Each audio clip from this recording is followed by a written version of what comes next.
مستر ابو الطيب ده انا ذاتي من جديد، دار اديكم كلامي اسمعوا يا احبابي. حاجة الحصل لي والله انا ندمان، والله انا ندمان. حبيت لي بيت من اول نظرة، مشيت قابلتها سلمت عليها قفلت الجيم اديتها كلمتي في اليوم بتصل 3-4 مرات، في اليوم بتصل 3-4 مرات.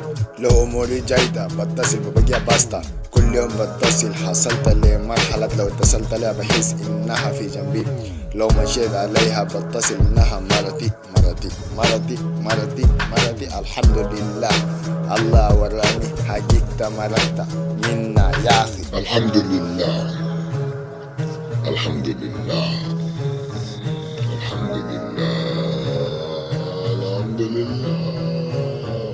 الطريقة تخوني مع صاحبي ليه شال الغمة من تلفوني، بيتصل يتقابلوا قفلوا الجيم ليه.